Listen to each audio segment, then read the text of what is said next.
ਬਿਸਮਿल्लाहिर्रहमानिर्रहीम ਤੇ अस्सलाम वालेकुम। 11 ਨਵੰਬਰ ਪਾਕਿਸਤਾਨ ਦੇ ਵਿੱਚ ਮੰਗਲ ਦੀ ਸਵੇਰ ਤੇ ਅੱਜ ਦੇ ਪੰਜਾਬੀ ਵੀਲੌਗ 'ਚ ਚੜ੍ਹਦੇ ਤੇ ਲੈਂਦੇ ਪੰਜਾਬ ਦੇ ਸੱਜਣਾ ਤੇ ਮਿੱਤਰਾਂ, ਭੈਣਾਂ ਤੇ ਭਰਾਵਾਂ, ਮਾਵਾਂ ਤੇ ਬਜ਼ੁਰਗਾਂ ਨੂੰ ਜੀ ਆਇਆਂ ਨੂੰ। ਸਭ ਤੋਂ ਪਹਿਲਾਂ ਕਾਊਂਟਡਾਊਨ ਜ਼ਾਹਿਰ ਹੈ 18 ਦਿਨ 18 ਡੇਜ਼ ਬਾਕੀ ਨੇ ਫੀਲਡ ਮਾਰਸ਼ਲ ਆਸਿਮ ਮੁਨੀਰ ਦੀ ਦੂਜੀ ਰਿਟਾਇਰਮੈਂਟ ਤੇ ਮੁਲਕ 'ਚ ਨਵੇਂ ਆਰਮੀ ਚੀਫ ਦੇ ਆਉਣ 'ਚ। ਹੁਣ ਮੈਂ ਜਿਵੇਂ ਕੱਲ੍ਹ ਵੀ ਆਖਿਆ ਸੀ ਕਿ ਤੁਸੀਂ ਸਾਰਿਆਂ ਨੇ ਆਖਣਾ ਵੀ ਹੁਣ ਛੱਡ ਦਿਓ ਕਾਊਂਟਡਾਊਨ, ਇੱਕ ਤੇ ਹਜੇ ਤੱਕ ਉਹ ਤਰਮੀਮ ਹੋਈ ਨਹੀਂ। ਸੈਨੇਟ ਤੋਂ 64 ਵੋਟ ਲੱਭ ਗਏ ਨੇ, ਲੇਕਿਨ ਕੌਮੀ ਅਸੈਂਬਲੀ ਦੇ ਵਿੱਚ ਹਜੇ ਉਹ ਪੇਸ਼ ਹੋਣੀ ਹੈ ਤੇ ਤਰਮੀਮ ਹੋਣੀ ਹੈ। ਜਦੋਂ ਹੋਏਗੀ ਉਦੋਂ ਅਸੀਂ ਕਾਊਂਟਡਾਊਨ ਛੱਡ ਦਿਆਂਗੇ। ਉਹਦੀ ਵਜ੍ਹਾ ਇਹ ਹੈ ਕਿ ਅਸੀਂ ਤੁਹਾਨੂੰ ਪਹਿਲੇ ਦਿਨ ਹੀ ਦੱਸਿਆ ਸੀ ਵੀ ਇਹਨਾਂ ਦੀ ਐਕਸਟੈਂਸ਼ਨ ਜਿਹੜੀ ਹੈ ਉਹ ਨਹੀਂ ਹੋ ਸਕਣੀ, ਇਹ ਰੀਅਪੁਆਇੰਟਮੈਂਟ ਹੀ ਹੋਣੀ ਹੈ। ਤੇ ਵੇਖ ਲਓ ਗੱਲ ਤੇ ਰੀਅਪੁਆਇੰਟਮੈਂਟ ਤੋਂ ਵੀ ਗਾਂਹ ਨਿਕਲ ਗਈ। ਇੱਕ ਅਹੁਦਾ ਨਵਾਂ ਕ੍ਰੀਏਟ ਕੀਤਾ ਗਿਆ, ਆਈਨੀ ਤਰਮੀਮ ਕੀਤੀ ਗਈ। ਇਹ ਆਂਦੇ ਸਨ ਸਾਨੂੰ ਨੋਟੀਫਿਕੇਸ਼ਨ ਦੀ ਵੀ ਲੋੜ ਨਹੀਂ, ਕੰਮ ਕਿੱਥੋਂ ਦਾ ਕਿੱਥੇ ਚਲਾ ਗਿਆ। ਬਹਰਹਾਲ ਪਹਿਲੀ ਖਬਰ ਜਿਹੜੀ ਹੈ ਉਹ ਬੜੀ ਅਫਸੋਸਨਾਕ ਖਬਰ ਹੈ। ਡਾਕਟਰ ਆਰਫਾ ਸੈਯਦਾ ਸਾਹਿਬਾ ਜਿਹੜੇ ਨੇ ਉਹ ਇੰਤਕਾਲ ਕਰ ਗਏ ਨੇ। ਮਾਹਿਰ ਤਾਲੀਮ ਸਨ, ਦਾਨਿਸ਼ਵਰ ਸਨ, ਇਨਸਾਨੀ ਹਕੂਕ ਦੇ ਲਈ ਵੀ ਇਹਨਾਂ ਨੇ ਬੜੀ ਆਵਾਜ਼ ਚੁੱਕੀ ਰੱਖੀ। ਹਿਸਟਰੀ ਦੇ ਵਿੱਚ ਇਹਨਾਂ ਨੇ ਆਪਣਾ ਡਾਕਟਰੇਟ ਕੀਤਾ ਹੋਇਆ ਸੀ ਤੇ ਬੜੀ ਹੀ ਅਫਸੋਸ ਦੀ ਗੱਲ ਹੈ। ਔਰ ਜਿਹੜੇ ਤਾਲੀਮੀ ਹਲਕੇ ਨੇ ਸਾਰੇ, ਉਹਨਾਂ ਨੇ ਬੜੇ ਹੀ ਦੁੱਖ ਦਾ ਔਰ ਬੜੇ ਹੀ ਤੁਸੀਂ ਇਹ ਕਹੋ ਕਿ ਇਹਨਾਂ ਦੇ ਨਾਲ ਆਪਣੀ ਜਿਹੜੀ ਉਨਸ ਸੀ ਸਾਰਿਆਂ ਦਾ, ਉਹਦਾ ਇਜ਼ਹਾਰ ਕੀਤਾ। ਅੱਲਾ ਇਹਨਾਂ ਦੇ ਦਰਜਾਤ ਬੁਲੰਦ ਕਰੇ ਤੇ ਇਹਨਾਂ ਨੂੰ ਕਰਵਟ ਜੰਨਤ ਨਸੀਬ ਕਰੇ। ਦੂਸਰੇ ਪਾਸੇ ਇਰਫਾਨ ਸਦੀਕੀ ਸਾਹਿਬ ਦਾ ਵੀ ਇੰਤਕਾਲ ਹੋਇਆ। ਉਹਨਾਂ ਦਾ ਇੰਤਕਾਲ ਜਿਹੜਾ ਉਹਦੇ ਤੇ ਵੀ ਅਸੀਂ ਤੇ ਹੀ ਦੁਆ ਕਰਾਂਗੇ ਕਿਉਂਕਿ ਉਹ ਫੌਤ ਹੋ ਚੁੱਕੇ ਨੇ ਤੇ ਅੱਲਾ ਉਹਨਾਂ ਦੀ ਮਗਫਰਤ ਕਰੇ। ਲੇਕਿਨ ਇਸ ਵੇਲੇ ਉਹ ਬੜੇ ਹੀ ਕੰਟਰੋਵਰਸ਼ਲ ਹੋਏ ਨੇ ਔਰ ਬੜਾ ਹੀ ਸੋਸ਼ਲ ਮੀਡੀਆ ਦੇ ਉੱਤੇ ਲੋਕ ਉਹਨਾਂ ਦੇ ਤਨਕੀਦ ਕਰ ਰਹੇ ਨੇ। ਉਹਨਾਂ ਦੀ ਵਫਾਤ ਦੇ ਬਾਵਜੂਦ ਲੋਕ ਉਹਨਾਂ ਦੇ ਉੱਤੇ ਤਨਕੀਦ ਕਰ ਰਹੇ ਨੇ ਔਰ ਇਹ ਕਹਿ ਰਹੇ ਨੇ ਕਿ ਉਹਨਾਂ ਨੇ ਜਿਹੜੇ ਬੜੇ ਸਾਰੇ ਕੰਮ ਇਹੋ ਜਿਹੇ ਕੀਤੇ ਜਿਹੜੇ ਕੰਟਰੋਵਰਸ਼ਲ ਸਨ। ਐਸੇ ਕਵਾਨੀਨ ਉਹਨਾਂ ਨੇ ਲਾਂਚ ਕੀਤੇ, ਬਲਕਿ ਲੰਡਨ ਪਲਾਨ ਜਿਹੜਾ ਸੀ ਜਿੱਥੋਂ ਫੀਲਡ ਮਾਰਸ਼ਲ ਨੇ ਸਾਰਾ ਸ਼ੈਤਾਨੀ ਕੰਮ ਸ਼ੁਰੂ ਕੀਤਾ, ਉਹਦੇ ਮੇਨ ਆਰਕੀਟੈਕਟ ਸਨ ਉਹ। ਤੇ ਹਜੇ ਉਹਨਾਂ ਦਾ ਜਨਾਜ਼ਾ ਨਹੀਂ ਹੋਇਆ ਪਰ ਲੋਕੀ ਉਹਨਾਂ 'ਤੇ ਤਨਕੀਦ ਕਰ ਰਹੇ ਨੇ। ਇੱਥੋਂ ਥੋੜ੍ਹੀ ਇਬਰਤ ਵੀ ਫੜਨੀ ਚਾਹੀਦੀ ਹੈ ਕਿ ਬੰਦੇ ਨੂੰ ਚੰਗੇ ਕੰਮ ਕਰਕੇ ਦੁਨੀਆ ਤੋਂ ਜਾਣਾ ਚਾਹੀਦਾ ਹੈ।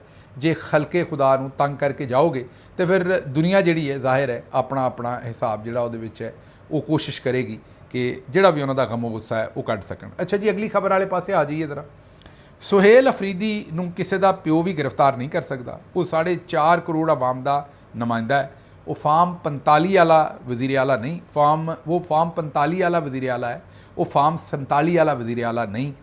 ਗ੍ਰਿਫਤਾਰ ਕਰਨਾ ਤੇ ਦੂਰ ਦੀ ਗੱਲ ਹੈ, ਅਗਰ ਗ੍ਰਿਫਤਾਰ ਕਰਨ ਦੀ ਕੋਸ਼ਿਸ਼ ਵੀ ਕੀਤੀ ਤੇ ਇਹੋ ਜਿਹਾ ਰੱਦੇ ਅਮਲ ਆਏਗਾ ਕਿ ਬਰਦਾਸ਼ਤ ਨਹੀਂ ਕਰ ਸਕੋਗੇ। ਇਹ ਬਿਆਨ ਦਿੱਤਾ ਹੈ ਸ਼ਫੀ ਜਾਨ, ਮੁਆਵਨ ਖਸੂਸੀ ਵੀ ਨੇ ਤੇ ਵਜ਼ੀਰ ਵੀ ਨੇ, ਮੀਨ ਵਜ਼ੀਰ ਇਤਲਾਤ ਨੇ ਖੈਬਰ ਪਖਤੂਨਖਵਾ ਦੇ। ਉਹਨਾਂ ਨੇ ਵਾਜ਼ੇ ਤੌਰ ਤੇ ਇਹ ਬਿਆਨ ਦਿੱਤਾ। ਅੱਛਾ, ਸਿਰਫ ਇਹਨਾਂ ਨੇ ਇਹ ਬਿਆਨ ਨਹੀਂ ਦਿੱਤਾ, ਇਹਨਾਂ ਦੇ ਨਾਲ ਜਿਹੜੇ ਇਸ ਵੇਲੇ ਸਪੀਕਰ ਨੇ ਪ੍ਰੋਵਿੰਸ਼ੀਅਲ ਅਸੈਂਬਲੀ ਸਵਾਤੀ ਸਾਹਿਬ ਜਿਹੜੇ ਨੇ, ਉਹਨਾਂ ਨੇ ਵੀ ਇਹੀ ਕਿਹਾ ਹੈ ਕਿ ਅਗਰ ਜਿਹੜੀ FIR ਦਿੱਤੀ ਹੈ ਸੁਹੇਲ ਅਫਰੀਦੀ ਤੇ, ਇਹ ਇੱਕ ਘਟੀਆ ਹਰਕਤ ਹੈ ਔਰ ਇੱਕ ਅਵਾਮੀ ਨੁਮਾਇੰਦਾ ਜਿਹੜਾ ਇਲੈਕਟਡ ਚੀਫ ਮਿਨਿਸਟਰ ਹੈ ਉਹਦੇ ਬਾਰੇ ਹਰਕਤ ਕਰਨਾ ਜਿਹੜੀ ਬੜੀ ਘਟੀਆ ਹੈ ਔਰ ਇਹਦੀ ਪੁਰਜ਼ੋਰ ਉਹ ਮਜ਼ੰਮਤ ਵੀ ਕਰਦੇ ਨੇ। ਜ਼ਾਹਿਰ ਹੈ ਅਸੈਂਬਲੀ ਦੇ ਵਿੱਚ ਤਕਰੀਰਾਂ ਵੀ ਹੋਈਆਂ ਨੇ, ਮਜ਼ੰਮਤੀ ਕਰਾਰਦਾਦ ਵੀ ਜ਼ਾਹਿਰ ਹੈ ਕੋਈ ਨਾ ਕੋਈ ਆਏਗੀ ਤੇ ਇਹ ਉੱਥੋਂ ਗਮੋ ਗੁੱਸਾ ਜਿਹੜਾ ਉਹ ਆ ਰਿਹਾ। ਉਹ ਇਸ FIR ਦੇ ਨਾਲ ਮੈਂ ਤੁਹਾਨੂੰ ਕੱਲ੍ਹ ਵੀ ਕਿਹਾ ਸੀ ਕਿ ਪਾਕਿਸਤਾਨ ਦੇ ਵਫਾਕ ਨੂੰ ਨੁਕਸਾਨ ਪਹੁੰਚਾਉਣ ਦੀ ਹੀ ਕੋਸ਼ਿਸ਼ ਕੀਤੀ ਜਾ ਰਹੀ, ਹੋਰ ਤੇ ਕੁਝ ਨਹੀਂ ਹੈ। ਇਹਦੇ ਨਾਲ ਕੀ ਇਹਨਾਂ ਨੇ ਕੁਝ ਕਰਨਾ ਹੈ? ਕਰ ਤੇ ਕੁਝ ਸਕਦੇ ਨਹੀਂ ਉਹਦੇ 'ਤੇ। ਅਗਰ ਕਰਨਗੇ ਤਾਂ ਉਹਦਾ ਖਮਿਆਜ਼ਾ ਜਿਸ ਤਰ੍ਹਾਂ ਸ਼ਫੀ ਜਾਨ ਨੇ ਕਿਹਾ ਇਹੋ ਜਿਹਾ ਹੋਏਗਾ ਜਿਹੜਾ ਭੁਗਤ ਨਹੀਂ ਸਕਦੇ ਔਰ ਨਾ ਉਹਦਾ ਵਜ਼ਨ ਚੁੱਕ ਸਕਦੇ ਨੇ। ਜਿੰਨੀਆਂ ਮਰਜ਼ੀ ਤਰਮੀਮਾਂ ਕਰਵਾ ਲੈਣ, ਉਹਦੇ ਨਾਲ ਇਹਨਾਂ ਦੇ ਕੋਲੋਂ ਉਹ ਵਜ਼ਨ ਚੁੱਕਣ ਜੋਗਾ ਇਹਨਾਂ ਦੀ ਹਿੰਮਤ ਨਹੀਂ ਹੋਣੀ ਕਿਉਂਕਿ ਇਹ ਅਜੇ ਤੱਕ ਜਿਹੜਾ ਦਾਅ ਹੈ ਉੱਥੇ ਹੀ ਲਾਉਂਦੇ ਨੇ ਜਿੱਥੇ ਇਹਨਾਂ ਦਾ ਦਾਅ ਲੱਗ ਜਾਏ। ਡਾਕਟਰ ਅਮਜਦ ਸਾਹਿਬ ਨੇ ਤਕਰੀਰ ਕੀਤੀ ਸੀ ਨਾ ਕਿ ਬੰਦੂਕ ਦਾ ਮੁਕਾਬਲਾ ਜਦੋਂ ਬੰਦੂਕ ਨਾਲ ਹੁੰਦਾ ਹੈ ਤਾਂ ਫਿਰ ਕੰਮ ਖਰਾਬ ਹੋ ਜਾਂਦਾ ਹੈ। ਇਸ ਵਾਸਤੇ ਇਹ ਕਦੀ ਵੀ ਇੱਕ ਖਾਸ ਲੈਵਲ ਤੋਂ ਅੱਗੇ ਨਹੀਂ ਜਾਣਗੇ। ਹਾਂ, ਧਮਕੀ ਸ਼ਮਕੀ ਲਾ ਕੇ ਆਪਣਾ ਕੰਮ ਕੱਢਣ ਵਾਸਤੇ ਡਰਾ ਧਮਕਾ ਕੇ ਇਹ ਸਾਰੇ ਇਹੋ ਜਿਹੇ ਕੰਮ ਜ਼ਰੂਰ ਕਰਨਗੇ। ਅਗਲੀ ਖਬਰ ਜ਼ਰਾ ਸੁਣ ਲਓ। ਅਗਲੀ ਖਬਰ, ਜਾਵੇਦ ਲਤੀਫ ਸਾਹਿਬ ਨੇ ਕਾਮਰਾਨ ਸ਼ਾਹਿਦ ਸਾਹਿਬ ਦੇ ਪ੍ਰੋਗਰਾਮ ਦੇ ਵਿੱਚ ਅਨੋਖੀਆਂ ਗੱਲਾਂ ਕੀਤੀਆਂ ਨੇ। ਮੈਂ ਆਪਣੇ ਕੋਲੋਂ ਕੁਝ ਐਡ ਨਹੀਂ ਕਰਾਂਗਾ, ਜੋ ਕੁਝ ਉਹਨਾਂ ਨੇ ਕਿਹਾ ਉਹ ਮੈਂ ਪੜ੍ਹ ਕੇ ਤੁਹਾਨੂੰ ਸੁਣਾ ਦਿੰਦਾ। ਜਾਵੇਦ ਲਤੀਫ ਸਾਹਿਬ ਕਹਿੰਦੇ ਨੇ ਕਿ ਅਬ हक तो ये बनता है कि जब फील्ड मार्शल ने ले ली है और नवाज शरीफ ने दे दी है तो अब फील्ड मार्शल को भी देनी चाहिए। मैं दोबारा रिपीट कर रहे हैं लाइन। जावेद लतीफ़ साहब कह रहे हैं कि अब हक तो ये बनता है कि जब फील्ड मार्शल ने ले ली है और नवाज शरीफ ने दे दी है तो अब फील्ड मार्शल को भी देनी चाहिए। ਇਹਦੇ ਤੇ ਕਾਮਰਾਨ ਸ਼ਾਹਿਦ ਸਾਹਿਬ ਨੇ ਕਿਹਾ ਵੀ ਕੀ ਦੇਣੀ ਚਾਹੀਦੀ ਹੈ। ਕਾਮਰਾਨ ਸ਼ਾਹਿਦ ਸਾਹਿਬ ਥੋੜ੍ਹੇ ਜਿਹੇ ਪਰੇਸ਼ਾਨ ਹੋ ਗਏ। ਉਹਦੇ ਤੇ ਜਵੇਦ ਲਤੀਫ ਸਾਹਿਬ ਨੇ ਕਿਹਾ ਕਿ ਭਾਈ ਮੈਂ ਐਕਸਟੈਂਸ਼ਨ ਦੀ ਗੱਲ ਕਰ ਰਿਹਾ, ਤੁਸੀਂ ਕੀ ਸਮਝ ਰਹੇ ਹੋ। ਉਸ ਤੇ ਕਾਮਰਾਨ ਸ਼ਾਹਿਦ ਸਾਹਿਬ ਕਹਿੰਦੇ ਨੇ ਕਿ ਉਹ ਅੱਛਾ ਮੈਂ ਤੇ ਕੁਝ ਹੋਰ ਹੀ ਸਮਝ ਰਿਹਾ ਸੀ। ਇਹ ਨੈਸ਼ਨਲ ਟੀਵੀ ਤੇ ਗੁਫ਼ਤਗੂ ਸ਼ਨੀਦ ਹੋਈ ਹੈ ਜਨਾਬ ਕਾਮਰਾਨ ਸ਼ਾਹਿਦ ਔਰ ਜਵੇਦ ਲਤੀਫ ਸਾਹਿਬ ਦੇ ਦਰਮਿਆਨ 'ਚ। ਹੁਣ ਮੈਂ ਇੱਥੇ ਕੀ ਤਜਜ਼ੀਆ ਕਰਾਂ, ਇਹ ਮੈਂ ਤੇ ਤਜਜ਼ੀਆ ਵੀ ਕਰਾਂਗਾ ਤਾਂ ਪਤਾ ਨਹੀਂ ਕਿਹੜੇ ਪਾਸੇ ਨੂੰ ਗੱਲ ਨਿਕਲ ਜਾਏਗੀ। ਤੇ ਹੁਣ ਮੀਆਂ ਸਾਹਿਬ ਦੇ ਤੇ ਹਾਲਾਤ ਤੁਹਾਨੂੰ ਵੈਸੇ ਹੀ ਪਤਾ ਵੀ ਇਸ ਵੇਲੇ ਜੋ ਉਹਨਾਂ ਦੇ ਹਾਲਾਤ ਨੇ ਉਹਦੇ ਉੱਤੇ ਮੇਰਾ ਇਹੋ ਜਿਹਾ ਵੈਸੇ ਵੀ ਸਾਡੇ ਤਾਂ ਬਜ਼ੁਰਗ ਨੇ, ਮਤਲਬ ਵੱਡੇ ਨੇ ਉਮਰ 'ਚੋਂ, ਇਹੋ ਜਿਹਾ ਤਜਜ਼ੀਆ ਕਰਦਾ ਮੈਂ ਤੇ ਚੰਗਾ ਹੀ ਨਹੀਂ ਲੱਗਦਾ। ਤੇ ਇਸ ਲਈ ਇਸ ਗੱਲ ਨੂੰ ਛੱਡੋ, ਅੱਗੇ ਚੱਲਦੇ ਹਾਂ। ਸੈਨੇਟ ਦੇ ਵਿੱਚੋਂ ਜਿਹੜਾ ਪਾਸ ਕਰਵਾਇਆ ਬਿੱਲ, ਉੱਥੇ ਰਾਜਾ ਪਰਵੇਜ਼ ਅਸ਼ਰਫ ਸਾਹਿਬ ਆਪੇ 'ਚੋਂ ਬਾਹਰ ਹੀ ਹੋ ਗਏ। ਬਸ ਕੱਪੜੇ ਲੀੜੇ ਲਾਉਣ ਵਾਲੀ ਕਸਰ ਰਹਿ ਗਈ ਸੀ, ਬਾਕੀ ਤੇ ਨੰਗੇ ਹੋ ਕੇ ਨੱਚੇ ਹੋ। ਤੁਸੀਂ ਸੁਣਿਆ ਹੋਏਗਾ ਮੁਹਾਵਰਾ ਨੰਗੇ ਹੋ ਕੇ ਨੱਚਣਾ, ਤੇ ਉਹ ਹੁਣ ਕੋਈ ਨੰਗਾ ਹੋ ਕੇ ਨੱਚਦਾ ਹੋ ਸਕਦਾ ਤੁਸੀਂ ਸਾਰੀ ਜ਼ਿੰਦਗੀ ਨਾ ਵੇਖਿਆ ਹੋਵੇ। ਅੱਛਾ, ਜਿਹੜੇ ਮੁਹਾਵਰੇ ਹੁੰਦੇ ਨੇ ਨਾ ਉਹ ਕੋਈ ਐਬਸੋਲੂਟ ਵਰਡਸ ਦੇ ਵਿੱਚ ਨਹੀਂ ਹੁੰਦੇ ਕਿ ਮੇਰਾ ਮਤਲਬ ਤਲੀ ਤੇ ਸਰੋਂ ਜਮਾਣਾ, ਕਿਉਂਕਿ ਸਰੋਂ ਤੁਸੀਂ ਲਿਆ ਕੇ ਤਲੀ ਤੇ ਰੱਖ ਕੇ ਜਮਾਉਣੀ ਹੈ। ਇਹ ਇੱਕ ਮੈਟਾਫੋਰਿਕ ਗੱਲ ਹੁੰਦੀ ਹੈ, ਇੱਕ ਐਨੋਲੋਜੀ ਹੁੰਦੀ ਹੈ। ਇਸੇ ਤਰੀਕੇ ਨਾਲ ਜਿਹੜਾ ਨੰਗੇ ਹੋ ਕੇ ਨੱਚਣਾ ਤੁਸੀਂ ਸੁਣਿਆ ਤਾਂ ਹੋਇਆ ਹੈਗਾ, ਲੇਕਿਨ ਕੱਲ੍ਹ ਅਗਰ ਵਾਕਈ ਉਹਨੂੰ ਤੁਸੀਂ ਦੇਖਣਾ ਹੈ ਤੇ ਉਹ ਤੁਸੀਂ ਕੱਲ੍ਹ ਸੈਨੇਟ ਦੇ ਵਿੱਚ ਜਿਹੜੀ ਤਕਰੀਰ ਰਾਜਾ ਪਰਵੇਜ਼ ਅਸ਼ਰਫ ਸਾਹਿਬ ਨੇ ਕੀਤੀ ਉਹਨੂੰ ਵੇਖੋ, ਨੰਗੇ ਹੋ ਕੇ ਨੱਚਣਾ ਹੁੰਦਾ ਕੀ ਹੈ, ਜਿਵੇਂ ਉਹ ਕੱਲ੍ਹ ਨੱਚੇ ਨੇ। ਭੁੱਟੋ ਦੀ ਪਾਰਟੀ ਜਿਹੜੀ ਹਮੇਸ਼ਾ ਆਪਣੇ ਆਪ ਨੂੰ ਆਇਨ ਤੇ ਜਮਹੂਰੀਅਤ ਤੇ ਇਨਸਾਨੀ ਹਕੂਕ ਤੇ ਪਤਾ ਨਹੀਂ ਕੀ ਕੁਝ ਕਹਿੰਦੀ ਸੀ, ਕੱਲ੍ਹ ਬਿਲਕੁਲ ਨੰਗੇ ਹੋ ਗਏ, ਅਲਫ ਨੰਗੇ। ਉਹਨਾਂ ਨੇ ਧੋਤੀ ਅੱਗੋਂ ਵੀ ਚੁੱਕ ਲਈ ਤੇ ਪਿੱਛੋਂ ਵੀ ਚੁੱਕ ਲਈ। ਉਹਨਾਂ ਕਿਹਾ ਜੀ ਕਿ ਅਸੀਂ ਫੀਲਡ ਮਾਰਸ਼ਲ ਦੇ ਨਾਲ ਹੈ। ਲਫ਼ਜ਼ ਫੌਜ ਇਸਤੇਮਾਲ ਕੀਤਾ। ਹੁਣ ਇਹ ਤਰਮੀਮ ਵਿਚਾਰੇ ਕਿਸੇ ਫੌਜੀ ਹਵਾਲਦਾਰ ਵਾਸਤੇ ਤਾਂ ਨਹੀਂ ਹੋਈ ਨਾ, ਇਹ ਤੇ ਇਕੱਲੇ ਫੀਲਡ ਮਾਰਸ਼ਲ ਨਹੀਂ ਹੋਈ, ਬਲਕਿ ਉਹਨਾਂ ਦੇ ਤੇ ਕਈਆਂ ਦੇ ਖਿਲਾਫ ਹੋ ਗਈ। ਜਿਸ ਤਰ੍ਹਾਂ 에ਅਰ ਫੋਰਸ ਵਿਚਾਰੀ ਤੁੰਨੀ ਗਈ, ਨੇਵੀ ਵਿਚਾਰੀ ਤੁੰਨੀ ਗਈ। ਉਹਨਾਂ ਦੇ ਜਿਹੜੇ ਚੀਫ ਸਨ ਉਹ ਬਰਾਬਰ ਦੇ ਚੀਫ ਸਨ। ਅਜੇ ਵੀ ਇਸ ਵੇਲੇ ਤੱਕ ਜਿਹੜਾ ਆਰਮੀ ਚੀਫ ਹੈ, 에ਅਰ ਚੀਫ ਹੈ, ਨੇਵਲ ਚੀਫ ਹੈ, ਉਹਨਾਂ ਦਾ ਬਰਾਬਰ ਦਾ ਰੁਤਬਾ ਹੁੰਦਾ ਹੈ। ਉਹਦੇ 'ਚ ਕੋਈ ਜੂਨੀਅਰ ਸੀਨੀਅਰ ਨਹੀਂ ਹੁੰਦਾ, ਇੱਕ ਰੈਂਕ ਦੇ ਹੁੰਦੇ ਨੇ। ਉਹ ਆਪਣੀ ਆਪਣੀ ਫੋਰਸ ਦੇ ਉਹ ਕਮਾਂਡਰ ਹੁੰਦੇ ਨੇ, ਚੀਫ ਹੁੰਦੇ ਨੇ। ਹੁਣ ਉਹਨਾਂ ਦੋਵਾਂ ਨੂੰ, ਨੇਵਲ ਚੀਫ ਨੂੰ ਔਰ ਆਰਮੀ ਚੀਫ ਨੂੰ, ਜਿਹੜਾ ਆਪਣਾ ਨੇਵਲ ਚੀਫ ਨੂੰ ਔਰ 에ਅਰ ਚੀਫ ਨੂੰ ਆਰਮੀ ਚੀਫ ਦੇ ਥੱਲੇ ਦੇ ਦਿੱਤਾ ਹੈ। ਐਟਮ ਬੰਬ ਵੀ ਥੱਲੇ ਦੇ ਦਿੱਤਾ ਹੈ। ਤੇ ਉਹ ਕਹਿਣ ਦਾ ਮਤਲਬ ਇਹ ਹੈ ਕਿ ਉਹਨਾਂ ਵਿੱਚ ਇਹ ਤੇ ਤਰਮੀਮ ਉਹਨਾਂ ਦੇ ਖਿਲਾਫ ਹੋਈ ਹੈ। ਇਮਰਾਨ ਖਾਨ ਵੇਖੋ ਪਹਿਲਾਂ ਹੀ ਜੇਲ੍ਹ 'ਚ ਸੀ, ਹੁਣ ਵੀ ਜੇਲ੍ਹ 'ਚ ਹੀ ਰੱਖਣਾ ਇਹਨਾਂ ਨੇ, ਸਮਝ ਰਹੇ ਹੋ ਨਾ। ਫੀਲਡ ਮਾਰਸ਼ਲ ਸਾਹਿਬ ਦੇ ਖਿਲਾਫ ਕੋਈ FIR ਪਹਿਲਾਂ ਹੋ ਸਕਦੀ ਸੀ ਪਾਕਿਸਤਾਨ 'ਚ? ਨਹੀਂ ਹੋ ਸਕਦੀ ਸੀ, ਇਸ ਵੇਲੇ ਵੀ ਨਹੀਂ ਹੋ ਸਕਦੀ। ਉਹਨਾਂ ਨੂੰ ਇਸਤਸਨਾ ਹੈ, ਤਰਮੀਮ ਤੋਂ ਪਹਿਲਾਂ ਵੀ ਨਹੀਂ ਸੀ ਹੋ ਸਕਦੀ। ਫੀਲਡ ਮਾਰਸ਼ਲ ਸਾਹਿਬ ਨੂੰ ਪਹਿਲਾਂ ਕੋਈ ਉਹਨਾਂ ਦੇ ਅਹੁਦੇ ਤੋਂ ਲਾ ਸਕਦਾ ਸੀ? ਅਰਦਲੀ ਨੇ ਲਾਉਣਾ ਸੀ ਵਿਚਾਰੇ ਨੇ, ਨਹੀਂ। ਤੇ ਹੁਣ ਉਹਨਾਂ ਨੇ ਕਾਨੂੰਨ 'ਚ ਪਾਤਾ ਕਿ ਉਹਨਾਂ ਨੂੰ ਕੋਈ ਨਹੀਂ ਲਾ ਸਕਦਾ। ਮੈਨੂੰ ਦੱਸੋ ਕਿ ਇਹ ਤਰਮੀਮ ਦਾ ਇਮਰਾਨ ਖਾਨ ਨੂੰ ਜਾਂ PTI ਨੂੰ ਜਾਂ ਪਾਕਿਸਤਾਨ ਦੀ ਆਵਾਮ ਨੂੰ ਕੀ ਨੁਕਸਾਨ ਹੈ? ਉਹ ਕਹਿੰਦੇ ਨਾ IG ਤੇ ਸਪਾਈ ਜੀ, ਜਿਹੜਾ ਸਪਾਈ ਜੀ ਉਹਨੂੰ ਆਖਰੀ ਮੋਰਚੇ ਤੇ ਤੋਰਖਮ ਬਾਰਡਰ ਤੇ ਤੁਸੀਂ ਅਗਰ ਪੋਸਟ ਕਰਦੇ, ਉੱਥੋਂ ਗਾਹ ਉਹਨੂੰ ਕਿੱਥੇ ਘੱਲਣਾ ਜੇ? ਮਾੜਾ ਬੰਦਾ ਰੇੜੀ ਲਾਉਣ ਡਿਆ, ਉਹਨੂੰ ਹੋਰ ਕਿੰਨਾ ਕੁ ਤੁੰਨ ਲਓਗੇ, ਉਹਨੂੰ ਕਿੱਥੇ ਕਪੜਾ ਦਿਓਗੇ? ਇਸੇ ਤਰੀਕੇ ਨਾਲ ਜਿਹੜੀ PTI ਹੈ, ਇਮਰਾਨ ਖਾਨ ਹੈ, ਪਾਕਿਸਤਾਨ ਦੀ ਆਵਾਮ ਹੈ, ਉਹਨਾਂ ਨੂੰ ਇਸ ਤਰਮੀਮ ਨਾਲ ਕੀ ਫਾਇਦਾ? ਮਤਲਬ ਫੀਲਡ ਮਾਰਸ਼ਲ ਨੂੰ ਫੀਲਡ ਮਾਰਸ਼ਲ ਆਖੋ, ਫੀਲਡ ਮਾਰਸ਼ਲ ਨੂੰ ਅਗਲੀ ਸਾਰੀ ਉਮਰ ਵਾਸਤੇ ਫੀਲਡ ਮਾਰਸ਼ਲ ਆਖੋ, ਫੀਲਡ ਮਾਰਸ਼ਲ ਜਿਹੜਾ ਉਹਨੂੰ ਬਾਦਸ਼ਾਹ ਸਲਾਮਤ ਆਖੋ, ਫੀਲਡ ਮਾਰਸ਼ਲ ਜਿਹੜਾ ਉਹ ਖੁਦਾਈ ਦਾਵਾ ਤੋਂ ਬਣਾ ਉਜ਼ਬਿਲਾ ਕਰ। ਪਾਕਿਸਤਾਨ ਤਹਿਰੀਕ ਇਨਸਾਫ ਨੂੰ ਜਾਂ PTI ਨੂੰ ਹੋਰ ਕੀ ਕਰ ਲੈਣਾ? ਜੇਲ੍ਹ 'ਚ ਰੱਖਣਾ ਹੈ ਨਾ? ਜਾਂ ਇਹ ਜ਼ੁਲਮ ਔਰ ਸਖਤ ਥੋੜ੍ਹੀ ਬਹੁਤ ਜ਼ੁਲਮ ਵਧਾ ਲਓਗੇ, ਹੋਰ ਕੀ ਕਰੋਗੇ? ਵਾਰੀ ਤੇ ਹੁਣ ਦੂਜਿਆਂ ਦੀ ਆਉਣੀ ਹੈ। ਹੁਣ ਵਾਰੀ ਨੂਨ ਲੀਗ ਦੀ ਤੇ ਪੀਪਲਸ ਪਾਰਟੀ ਦੀ ਆਉਣੀ ਹੈ, ਔਰ ਥੋੜ੍ਹੇ ਦਿਨਾਂ 'ਚ ਆ ਜਾਏਗੀ, ਤੁਹਾਨੂੰ ਨਜ਼ਰ ਵੀ ਆ ਜਾਏਗਾ। ਇੰਤਜ਼ਾਰ ਰੱਖੋ ਜ਼ਰਾ ਥੋੜ੍ਹਾ ਜਿਹਾ, ਤੁਹਾਨੂੰ ਸਭ ਕੁਝ ਹੁੰਦਾ ਆਪੇ ਨਜ਼ਰ ਆਏਗਾ। ਲੇਕਿਨ ਕਹਿਣ ਦੀ ਗੱਲ ਇਹ ਹੈ ਕਿ ਇਹਨਾਂ ਨੇ ਕੱਲ੍ਹ ਰਾਜਾ ਪਰਵੇਜ਼ ਅਸ਼ਰਫ ਸਾਹਿਬ ਨੇ ਉੱਤੇ ਕਿਹਾ, ਸੀਨੇ ਤੇ ਹੱਥ ਮਾਰ ਕੇ ਕਿਹਾ ਵੀ ਅਸੀਂ ਨਾਲ ਹੈ ਜਨਾਬ, ਅਸੀਂ ਨਾਲ ਹੈ। ਇਹ ਕੀ ਤਕਰੀਰ ਕੀਤੀ ਹੈ, ਜ਼ਰਾ ਸੁਣੋ।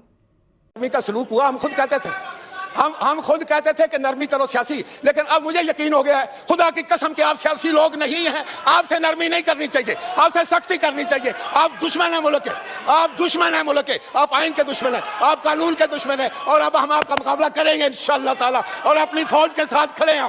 हम फौज के साथ खड़े हैं, तुम जो कुछ करना चाहते हो कर लो। ਸੁਣ ਲਈ ਜੀ, ਮਤਲਬ ਆਪਣੇ ਤੋਂ ਬਾਹਰ ਹੋਏ ਸਨ, ਉਹਨਾਂ ਨੇ ਆਖਿਆ ਵੀ ਅਸੀਂ ਨਾਲ ਹੈ। ਪਹਿਲਾਂ ਅਸੀਂ ਸਮਝਦੇ ਸਾਂ ਵੀ ਤੁਹਾਡੇ ਨਾਲ ਆਸਾਨੀ ਹੋਣੀ ਚਾਹੀਦੀ ਹੈ, ਹੁਣ ਨਹੀਂ, ਸਖਤੀ ਕਰਨੀ ਚਾਹੀਦੀ, ਤੇ ਅਸੀਂ ਫੌਜ ਮਤਲਬ ਆਸਿਮ ਮੁਨੀਰ ਦੇ ਨਾਲ ਹੈ, ਜੋ ਕਰਨਾ ਜੇ ਕਰ ਲਓ। ਤੇ ਇਹ ਜੇ ਪੀਪਲਸ ਪਾਰਟੀ। ਭੁੱਟੋ ਸਾਹਿਬ ਨੂੰ ਵੀ ਅਗਰ ਜ਼ਿਆਉਲ ਹਕ ਸਾਹਿਬ ਡੀਲ ਕਰ ਲੈਂਦੇ ਨਾ, ਜੇਲ੍ਹ ਤੋਂ ਬਾਹਰ ਕੱਢ ਦਿੰਦੇ, ਉਹਨਾਂ ਨੂੰ ਸਜ਼ਾਏ ਮੌਤ ਨਾ ਦਿੰਦੇ, ਉਹਨਾਂ ਫਿਰ ਫੌਜ ਨਾਲ ਰਲ ਕੇ ਚੀਫ ਮਾਰਸ਼ਲ ਐਡਮਿਨਿਸਟ੍ਰੇਟਰ ਅੱਲਾ ਦੇ ਕਰਮ ਨਾਲ ਬਣ ਜਾਣਾ ਸੀ। ਇੱਥੇ ਜਿਹੜਾ ਪੰਨੋ ਉਹੀ ਲਾਲ ਹੈ। ਭੁੱਟੋ ਸਾਹਿਬ ਪਹਿਲਾਂ ਵੀ ਤਾਂ ਇਹੀ ਕੰਮ ਕਰਦੇ ਰਹੇ।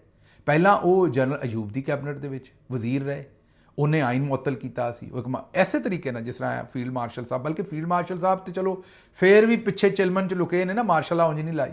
ਉਹ ਇਹ ਸੋਚੋ ਜਿਵੇਂ ਮੁਸ਼ਰਫ ਸਾਹਿਬ ਨੇ ਮਾਰਸ਼ਲਾ ਲਾਈ ਸੀ, ਜਾਂ ਮੇਰਾ ਮਤਲਬ ਹੈ ਕਿ ਜ਼ਿਆ ਨੇ ਲਾਈ ਸੀ, ਉਸੇ ਤਰ੍ਹਾਂ ਅਯੂਬ ਖਾਨ ਨੇ ਲਾਈ ਸੀ, ਤੇ ਉਹਦੀ ਉਹ ਕੈਬਨਿਟ ਸਨ।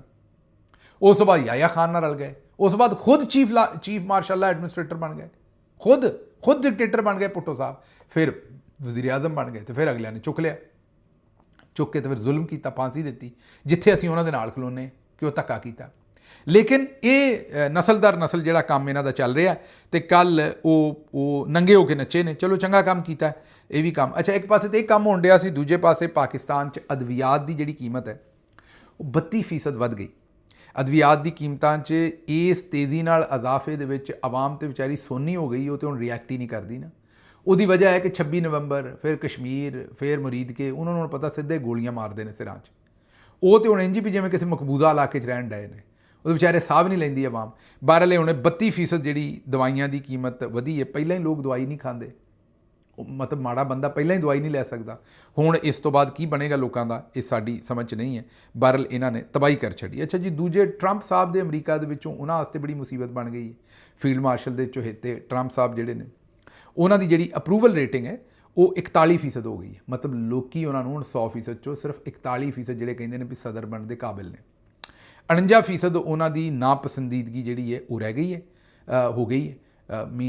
ਤੁਸੀਂ ਇਹ ਬਲਕਿ 2% ਜਿਹੜੇ ਉਹਨਾਂ ਨੇ ਹਿੱਸਾ ਨਹੀਂ ਲਿਆ, 51% ਹੀ ਕਹਿ ਲਓ ਦੂਸਰੇ ਪਾਸੇ, ਕਿਉਂਕਿ ਜਾਂ ਉਸ ਤੋਂ ਵੀ ਜ਼ਿਆਦਾ ਕਹਿ ਲਓ, ਕਿਉਂਕਿ ਦਰਮਿਆਨ ਦੇ ਵਿੱਚ ਕੋਈ 10, 12, 15% ਐਸੇ ਨੇ ਜਿਨ੍ਹਾਂ ਨੇ ਉਹਦੇ 'ਚ ਉਹਦਾ ਕੋਈ ਓਪੀਨੀਅਨ ਨਹੀਂ ਦਿੱਤਾ। ਲੇਕਿਨ ਅਪਰੂਵਲ ਰੇਟਿੰਗ ਜਿਹੜੀ ਉਹਨਾਂ ਦੀ 41 ਰਹਿ ਗਈ, ਔਰ 49% ਜਿਹੜੇ ਉਹਨਾਂ ਦੇ ਨਾਲ ਸਖਤ ਨਾਰਾਜ਼ ਨੇ। ਰਿਪਬਲਿਕਨ ਵੋਟਰ ਦੇ ਵਿੱਚ ਹਮਾਇਤ ਉਹਨਾਂ ਦੀ ਪਹਿਲੇ 91% ਸੀ ਤੇ ਹੁਣ 79% ਹੋ ਗਈ ਹੈ, ਤੇਜ਼ੀ ਨਾਲ ਡਿੱਗ ਰਹੀ ਹੈ। ਇਹ ਜ਼ਾਹਿਰ ਹੈ ਉਹਨਾਂ ਵਾਸਤੇ ਆਜ਼ਾਦ ਵੋਟਰ ਪਹਿਲੇ 44% ਉਹਨਾਂ ਦੇ ਨਾਲ ਆਜ਼ਾਦ ਵੋਟਰ ਜਿਹੜਾ ਹੈ ਉਹਦੀ ਕੋਈ ਸ਼ਰ੍ਹਾ ਦੇ ਵਿੱਚ ਐਡੀ ਚੇਂਜ ਨਹੀਂ ਆਈ, ਲੇਕਿਨ ਰਿਪਬਲਿਕਨ ਵੋਟਰ ਦੇ ਵਿੱਚ ਬਹੁਤ ਜ਼ਿਆਦਾ ਚੇਂਜ ਆਈ ਹੈ।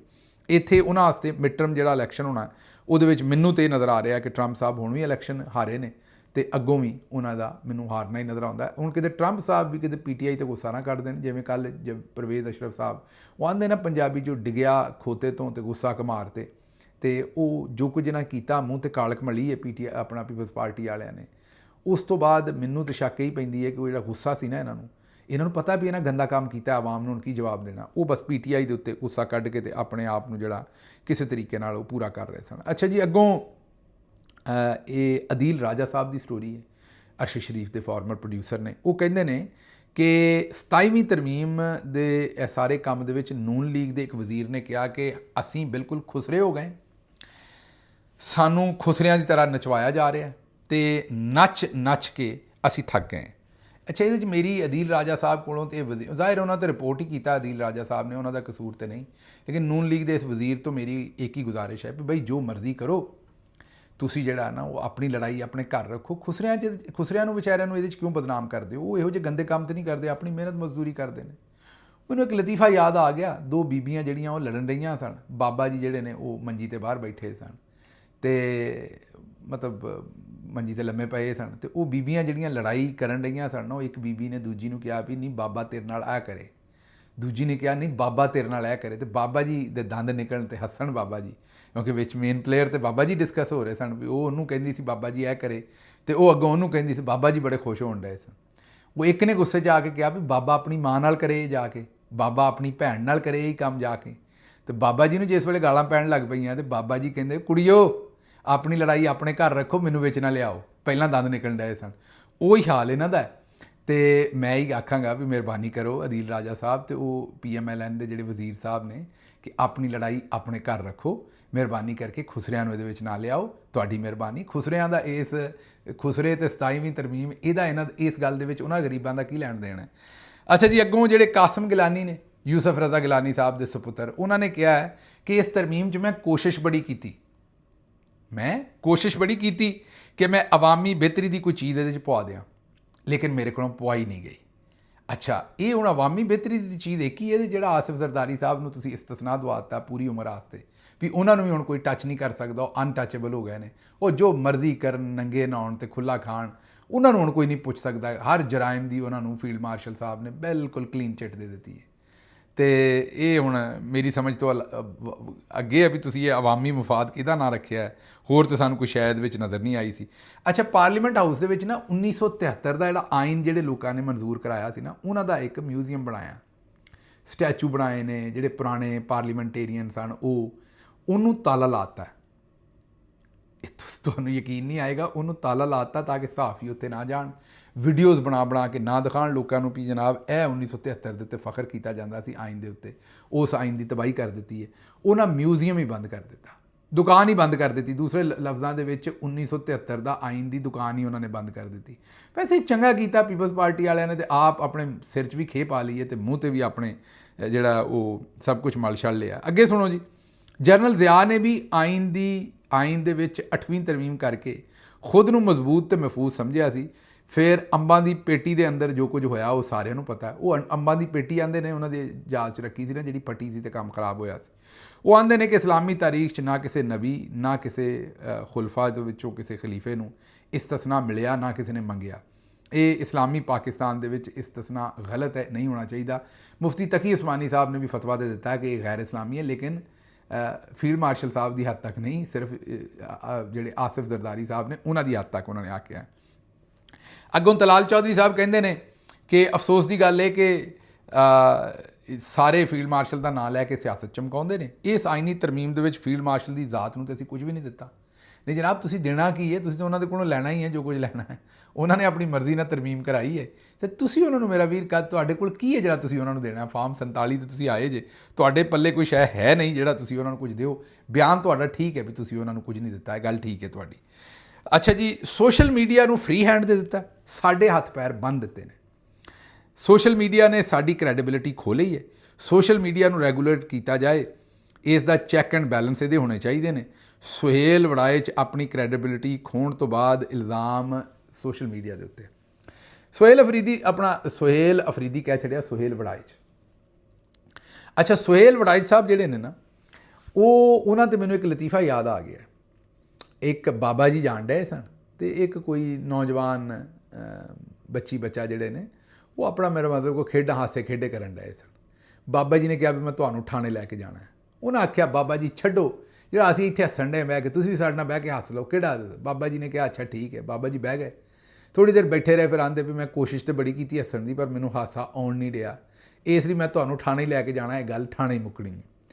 ਸੁਹੇਲ ਵੜਾਜ ਸਾਹਿਬ ਦੀ ਉਹੀ ਹਾਲਤ ਹੈ, ਵਿਚਾਰੇ ਸੋਸ਼ਲ ਮੀਡੀਆ ਨੂੰ ਵੀ ਟਰਾਈ ਕਰਦੇ ਨੇ। ਮੇਰਾ ਮਤਲਬ ਹੈ ਕਿ ਉਹ ਜਿਹੜੀ ਹੈ ਨਾ, ਉਹ ਸ਼ਰਟਾਂ ਇਹੋ ਜਿਹੀਆਂ ਪਾਉਂਦੇ ਨੇ ਜਿਹਦੇ ਨਾਲ ਜ਼ਰਾ ਸੋਸ਼ਲ ਮੀਡੀਆ ਦੇ ਉੱਤੇ ਬੜੇ ਦਿਲਕਸ਼ ਲੱਗਣ। ਉਹ ਸ਼ਰਟ ਧੁੰਨੀ 'ਤੇ ਹੀ ਮੁੱਕ ਜਾਂਦੀ ਹੈ, ਮਾਜ਼ਰਤ ਨਾਲ ਬੈਲੀ ਬਟਨ 'ਤੇ ਹੀ। ਲੇਕਿਨ ਕਹਿਣ ਦਾ ਮਤਲਬ ਇਹ ਹੈ ਕਿ ਉਹ ਸ਼ਰਟਾਂ ਵੀ ਰੰਗਦਾਰ ਪਾ ਕੇ ਪ੍ਰਿੰਟ ਵਾਲੀਆਂ ਸਾਰੀਆਂ ਉਹ ਤਸਵੀਰਾਂ ਖਿਚਵਾਉਂਦੇ, ਲੇਕਿਨ ਸੋਸ਼ਲ ਮੀਡੀਆ 'ਤੇ ਗੱਲ ਕੋਈ ਬਣਦੀ ਨਹੀਂ। ਹੁਣ ਜਿਸ ਵੇਲੇ ਬਣੀ ਨਹੀਂ ਨਾ, ਤੇ ਆਂਦੇ ਨੇ ਗੱਲ ਥਾਣੇ ਮੁੱਕਣੀ ਹੈ। ਆਂਦੇ ਨੇ ਵੀ ਸਾਡੀ ਕ੍ਰੈਡੀਬਿਲਿਟੀ ਖਤਮ ਕਰ ਦਿੱਤੀ ਹੈ, ਸਾਡੇ ਹੱਥ ਪੈਰ ਬੰਨ੍ਹ ਦਿੱਤੇ ਨੇ ਤੇ ਸੋਸ਼ਲ ਮੀਡੀਆ ਨੂੰ ਖੁੱਲ੍ਹਾ ਛੱਡ ਦਿੱਤਾ ਹੈ। ਸੋਸ਼ਲ ਮੀਡੀਆ ਨਾਲ ਜੋ ਕੁਝ ਤੁਸੀਂ ਕੀਤਾ ਹੈ, ਸੋਸ਼ਲ ਮੀਡੀਆ ਦੇ ਉੱਤੇ ਜਿਹੜਾ ਬੰਦਾ ਵੀ ਆਵਾਜ਼ ਚੁੱਕਦਾ ਉਹਦਾ ਸ਼ਨਾਖਤੀ ਕਾਰਡ ਬਲੌਕ ਕਰਦੇ ਜੇ, ਪਾਸਪੋਰਟ ਬਲੌਕ ਕਰਦੇ ਜੇ, ਪੂਰੇ ਟੱਬਰਾਂ ਨੂੰ ਬਲੌਕ ਕਰਦੇ ਜੇ, ਜੇਲ੍ਹਾਂ 'ਚ ਦਿੰਦੇ ਜੇ, ਕੁੱਟਦੇ ਜੇ, ਮਾਰਦੇ ਜੇ। ਤੁਹਾਡੇ ਤੇ ਅੰਦਰੋਂ ਪਤਾ ਨਹੀਂ ਕੀ ਕੁਝ ਨਿਕਲਣਾ, ਤੁਹਾਨੂੰ ਤੇ ਇੱਕ ਦਿਨ ਚੁੱਕ ਲਿਆ ਸਰਕਾਰ। ਇਸ ਲਈ ਤੁਸੀਂ ਇਹ ਗੱਲਾਂ ਨਾ ਕਰੋ ਤਾਂ ਚੰਗੀ ਗੱਲ ਹੈ। ਬਹਰਹਾਲ ਇਹਨਾਂ ਦਾ ਹੁਣ ਇਹ ਦਿਲ ਹੈ ਵੀ ਸੋਸ਼ਲ ਮੀਡੀਆ ਬੰਦ ਹੀ ਹੋ ਜਾਏ, ਸੁੰਜੀਆਂ ਹੋ ਜਾਣ ਗਲੀਆਂ ਤੇ ਵਿੱਚ ਮਿਰਜ਼ਾ ਯਾਰ ਫਿਰੇ। ਇਹ ਤੁਸੀਂ ਬੰਦ ਕਰ ਸਕਦੇ ਹੁੰਦੇ ਨਾ, ਤੇ ਹੁਣ ਤੱਕ ਬੰਦ ਕਰ ਲੈਂਦੇ। ਇਹ ਤੁਹਾਡੇ ਵੱਸ ਦਾ ਰੋਗ ਨਹੀਂ, ਨਾ ਤੁਹਾਡਾ ਨਾ ਤੁਹਾਡੇ ਵੱਡੇ ਉਸਤਾਦ ਹੋਣਾ ਦਾ। ਇਹ ਤੁਹਾਡੇ ਕੋਲੋਂ ਬੰਦ ਹੋਣਾ ਨਹੀਂ ਸੋਸ਼ਲ ਮੀਡੀਆ। ਅਗਰ ਕਰ ਸਕਦੇ ਹੁੰਦੇ ਤਾਂ ਕਰਕੇ ਵੇਖ ਨਹੀਂ ਲਿਆ, ਟਵਿੱਟਰ ਬੰਦ ਕਰਕੇ ਵੇਖ ਲਿਆ, ਸਭ ਕੁਝ ਕਰਕੇ ਵੇਖ ਲਿਆ। ਇਹ ਤੁਸੀਂ ਨਹੀਂ ਕਰ ਸਕਦੇ। ਇਹ ਮੱਛੀ ਜਿਹੜੀ ਉਹ ਪੱਥਰ ਚੱਟ ਕੇ ਮੁੜੀ ਹੈ। ਬਹਰਹਾਲ ਜਿਹੜੇ ਹੁਣ ਸੁਹੇਲ ਵੜਾਜ ਸਾਹਿਬ ਨੇ ਉਹ ਇਹ ਸਮਝਣਾ ਚਾਹ ਰਹੇ ਨੇ, ਦੁਬਾਰਾ ਲੁੱਚ ਤਾਲ ਰਹੇ ਨੇ। ਉਹਨਾਂ ਦਾ ਦਿਲ ਹੈ ਵੀ ਉਹਨਾਂ ਦੇ ਕਹਿਣ ਦੇ ਉੱਤੇ ਕੋਈ ਹੋਰ ਭੈੜਾ ਕੰਮ ਜਿਹੜਾ ਉਹ ਫੀਲਡ ਮਾਰਸ਼ਲ ਤੇ ਉਹਨਾਂ ਦੇ ਸਾਥੀ ਕਰਨ। ਵੇਖਦੇ ਕਰਦੇ ਨੇ ਕਿ ਨਹੀਂ। ਮੈਨੂੰ ਉੱਥੋਂ ਇਜਾਜ਼ਤ ਦਿਓ। ਰੱਬ ਰਾਖਾ।